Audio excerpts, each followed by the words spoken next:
wasn't just cut content that never appeared in the game.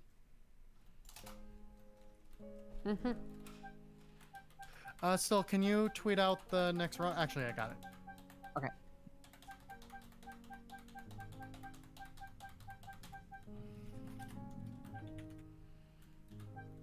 We're live. Okay. Should we move out of the sound test channel? I feel like.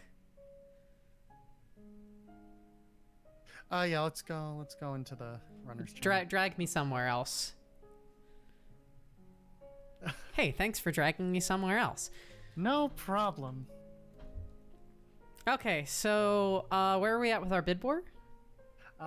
We have a $5 for the blue, or we have the blue dress has one, and the shiny look has one. Okay, so the best settings. You people out there have good taste. That's cool. All right, so hi. My name's protomagicalgirl. I like to play video games on the internet from time to time. This is The Girl and the Robot, a really cool, unique indie PC, PS4, Wii U game. Kickstarter released in 2016 by Flying Carpets Games. I have a lot to say about it, but let's get started in 3, 2, 1, go. So the first thing we're gonna do is skip the cutscene by mashing enter. So this is The Girl and the Robot.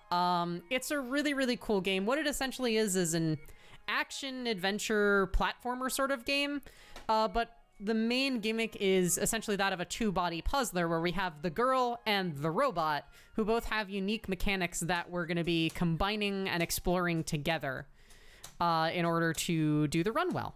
So I'm playing on the PC version of the game. The PC version of the game is the only version of this game that you play. The console version is just not as good. Additionally, playing on a mouse is significantly better than playing on an analog stick or a D-pad. The analog stick in this game acts like a D-pad, but the mouse allows you extremely precise control over what you're doing. So as you can see right in front of us, there's a girl that we're playing as, and there is a robot. We'll get to the robot in a little bit. But generally what the girl can do is she can run, she can jump, and she can crawl through tight spaces, which we'll see later. Anytime I'm moving forward with the girl, I'm going to be jumping, because jumping is horizontally faster.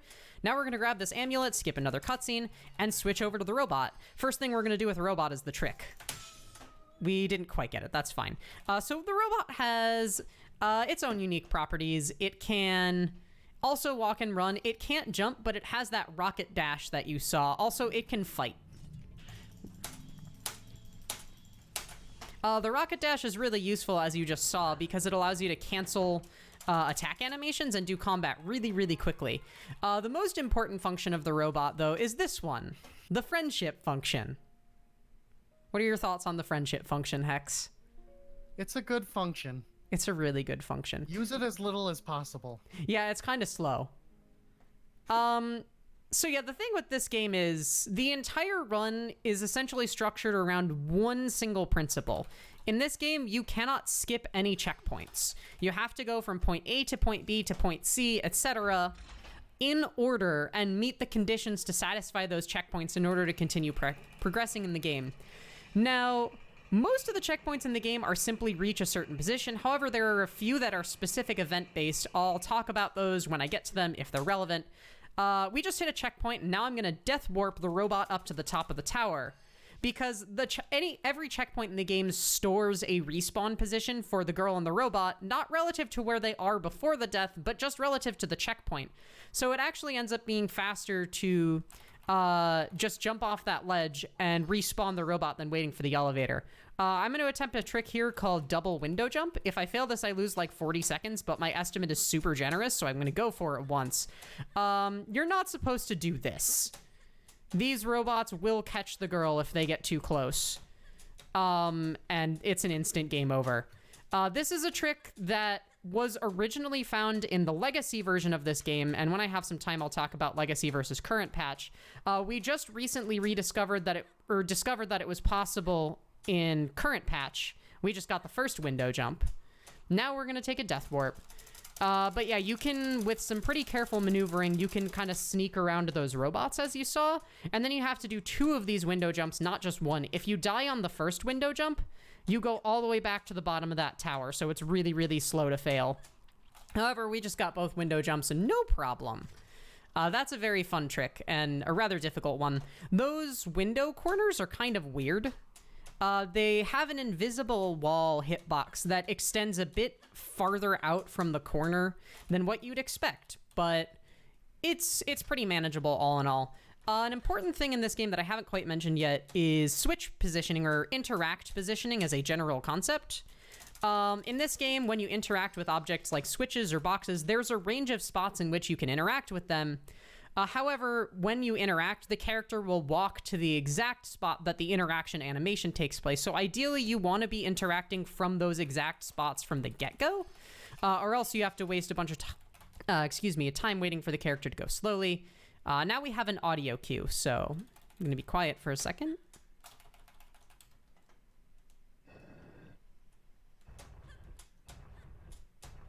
Okay, we got pattern 3, which is the medium pattern.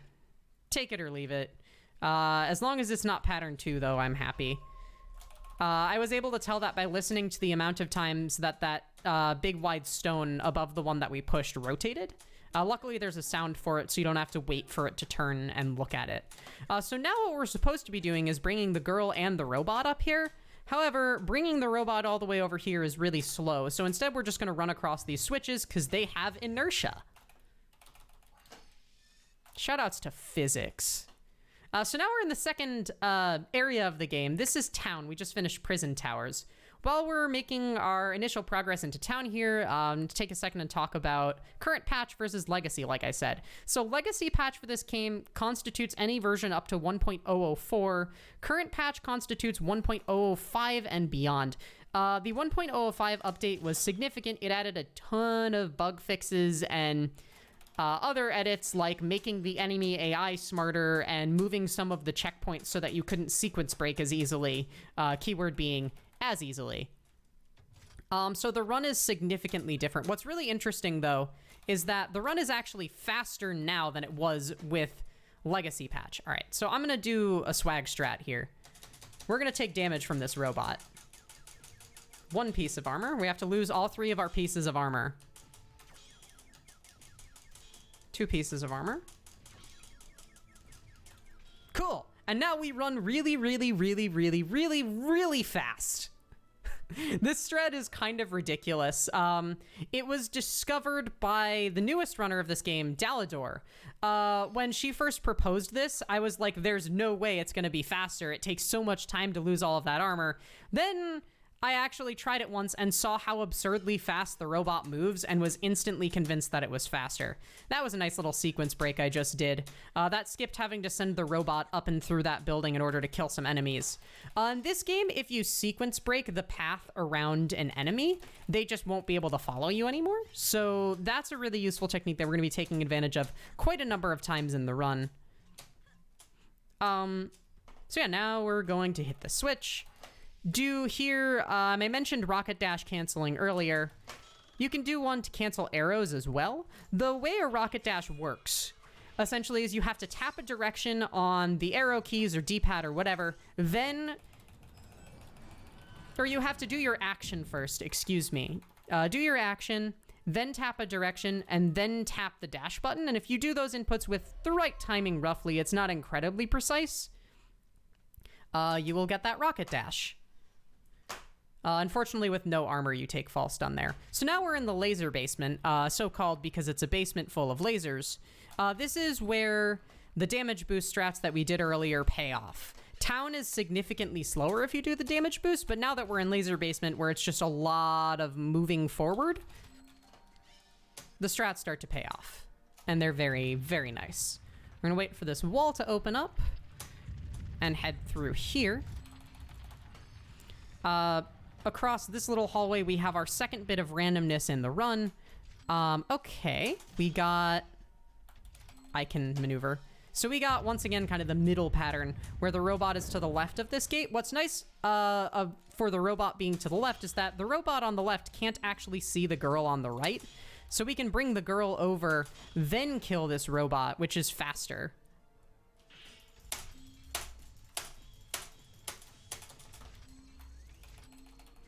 Well done combat in this game is very smooth.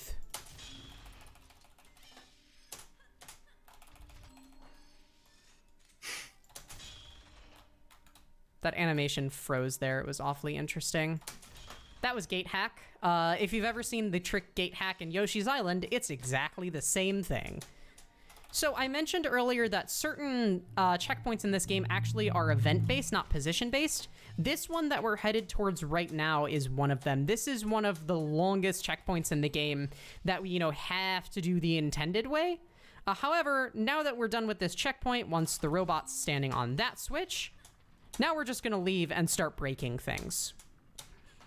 From here, you're intended to do essentially like a whole second lap of that laser basement to unlock the other door. However, we're not gonna do that. First, we're gonna go up here and miss that jump. Next, we're gonna go up here and not miss that jump. That's important. In this game, you can actually buffer jumps for, I don't know, some relatively small number of frames before you hit the ground, which makes jumps like the one I just failed a lot easier. Zombie hover.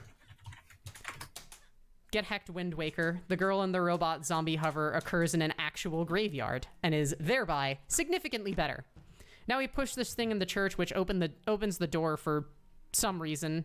Not sure what architect designed this. Then we're going to jump up that little slope there. Then we're going to go back to the menu, because I just soft-locked, probably. That's never happened before. We're just going to pretend that that didn't happen. So now we're going to come up here and hit this thing. Something questionable architecture. I've already made this joke, except I totally haven't. So yeah, what we're going to do here is jump off of this stair onto this corner wedge, walk up to the high side of that wedge, then jump along this fence, along these pointy things, onto this tree. Trees have weird hitboxes in this game, so I wouldn't have been surprised if I died there. Conveniently, though, I didn't.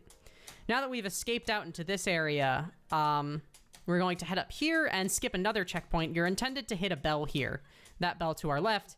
Instead, we're just going to jump over this big door entirely. The bell would open this door, but we don't have time for that. So we're just going to go up here. Jump along these roofs. And up here into the mid-boss arena. Then we're going to hit this checkpoint inside here and take a death in order to respawn the robot over here. As I mentioned earlier, every checkpoint has a specified girl and robot position. So oftentimes our death warps are essentially, we get the girl somewhere and then death warp to get the robot somewhere. So now we have some stuff that we need to do here.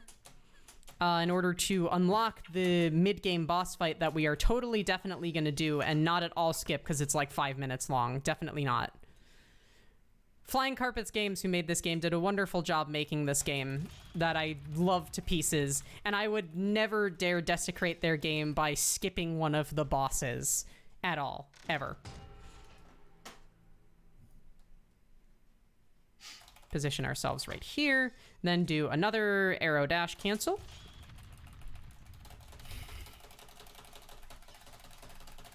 Incoming loud sound warning. Headphone users beware.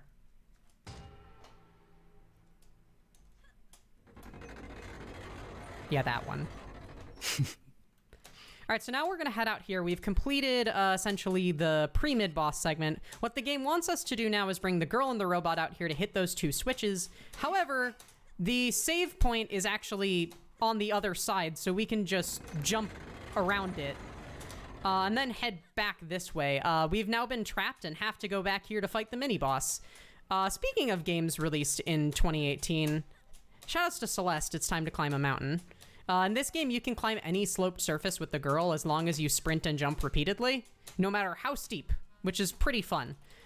Switch to the robot really quick, just to put the robot in here and advance the checkpoint system, so now we can exit the boss arena. Got him. That was such a rousing boss fight. I have so much fun with that fight every time. You know, the way you just have to, like, do all the cool stuff to actually fight the boss for sure is really great. So now we're in Maze, which is the longest segment of this game. This is the segment that took me by far the longest casually, for sure. However, because of the way the maze is designed, almost every checkpoint is positional, which is great for us, because that means we can skip basically everything. So I hope you weren't too attached to that robot, because we're not going to see it again for much of this run. We're going to hit a checkpoint there, walk over here, run down this way, Oh, there's a big boy. Bye, big boy. Jump on that ledge, up here and around. Hit a checkpoint on the other side of this door. Then we're gonna use this timer orb, or torb, to get around there. Since we hit all the checkpoints correctly, this elevator spawned.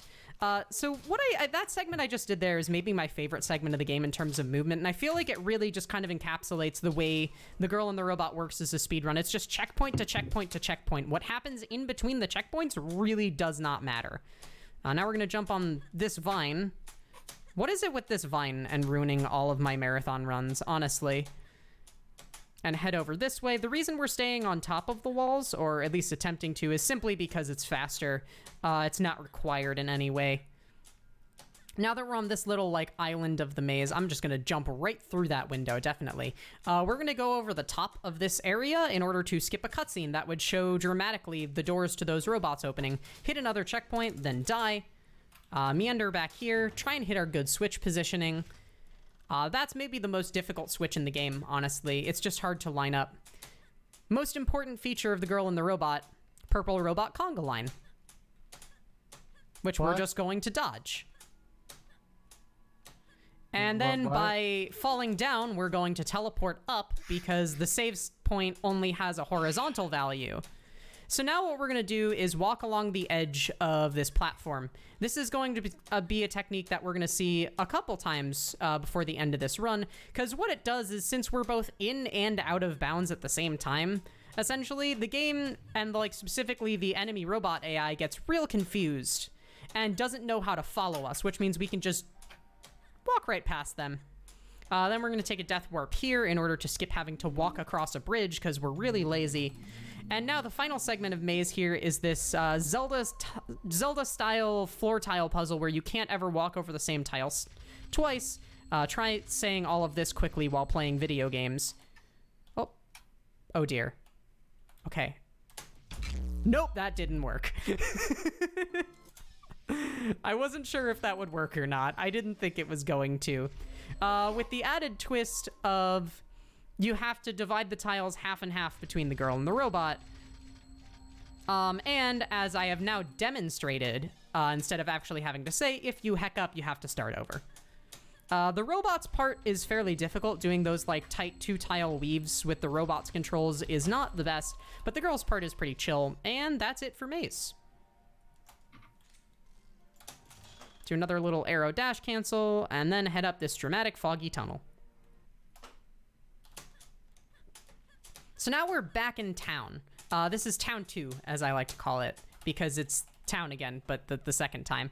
So we're gonna ring this bell in order to open the gateway to the next area. And oh no, there's a bunch of robots everywhere. How are we gonna get past all of these? Well, good girl and the robot student, I hope you were paying attention to what I said about how the enemy AI works about like a minute ago. We're just gonna run along this wall, then go out of bounds and come back in bounds, and enemy AI machine broked. Thanks for your understanding. Look at their eyes. They still follow the girl with their eyes. They just don't move. And now we're in the final area of the game, Castle. So I mentioned earlier, that was a nice little skip, that current patch is actually faster than Legacy. And that is entirely because of this area. In version 1.05 of the game, Flying Carpets Games very kindly added a really pretty new water texture. But what's really interesting with this water texture is that, one second. Need to time my commentary better for comedic effect. Honestly, what's really interesting about this water is that you can walk on it. What actually happened here was that they put in this new water texture, but it's slightly higher than the kill plane, so you can just walk along the texture instead of dying. Also, that robot over there is broken because, again, going inbounds and out of bounds and stuff like that, I believe the water technically counts as out of bounds. Now we're headed up to the final boss, and on pretty decent pace, too. So our final task is hit a set of switches behind some mirrors, and here's the final boss. Hey, we didn't fall through the floor infinitely. That's good. That's a thing that can happen. So the gimmick of this boss is essentially that you have to take the girl to a little safe spot in the battle arena and then go fight the Dark Witch with the robot. However, we're just gonna hang her off that ledge because she can levitate. she's fine there. And again, it's using the same edge walking technique that we've been using in order to keep her out of the bounds of these robots, which I like to call the hyper beat booms, which are being total jerks to me right now. Oh my god. The ending of this game can be like this sometimes. It's okay, we're gonna finish this run though. And that's time. Whoa! It's a very dense game. I'm sorry you didn't get to talk, Hex. But yeah, that final boss fight, that third phase, as you can see, the hyper beat booms are kind of jerks. Now, if you enjoyed that run, I have one final task for you. Please spam GG Bible Thump. Look at this friendship. It makes you so happy. It's so good and pure. And nothing could go wrong at all whatsoever. Nothing. Nothing. Nothing. Sobbing. And that's the end of The Girl and the Robot. Gonna abuse my mod powers for emotes. Thank you. So yeah, thank you so much for watching this run and supporting Speedrun Ragnarok and donating to take this. Mental health is a thing that needs charity money and whatnot. So I shouted out Dalador at one point during this run. I didn't get to a chance to shout out Perkis. Perkis is like the elder of our community. He was running this game first before I or Dalador came around. He pioneered a lot of the strats that we use and is really, really, really good at this game. If you thought this game was interesting, I hope you did. It's a really fun and pretty quick speed game that I think almost anyone can enjoy. If you found it interesting, I actually have a about 45-minute long tutorial for the category I just did on my YouTube. And every Sunday around noon Eastern time, the Girl and the Robot community does a weekly race. So that would be a good opportunity to come out and play the game and meet the rest of the community. We also have a Discord, so if you're interested in this game, hit me up and I can give you an invite. Yeah, thank you so much for watching. I would really like to open chat and see what's going on right now, but if I click out of the game, it will freeze, and these credits are good, so... I can give you a recap. GG Bible Thump, GG Bible Thump, GG Bible Thump. Perfect. This is a really good video game, and I love it a lot. I actually... Restreamer can pull me off the air whenever at this point, honestly, but... It's actually the fault of the other girl in this voice call with me that I actually play this game. She spotted this at a GameStop and was like, hey, this game is literally you. It's the perfect video game for you. And then I played it casually and loved it, and now I speedrun it and also love it.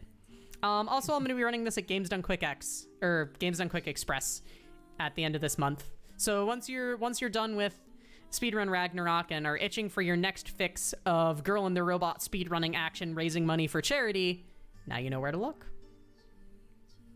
Don't forget to donate. Please donate. Very good cause. Yeah. What's next? Oh, I know what's next. It's Super Smash Brothers with my girl, Dragolina. So stay tuned for that. Drago's good, and she does the good video game, so yeah. Brawl is such a cozy good run. It really is. And as my final note, before I head on out, Whooper is ace.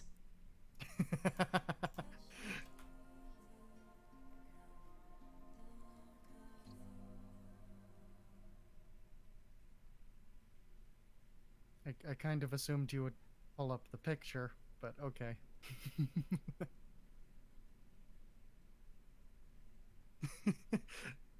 There it is.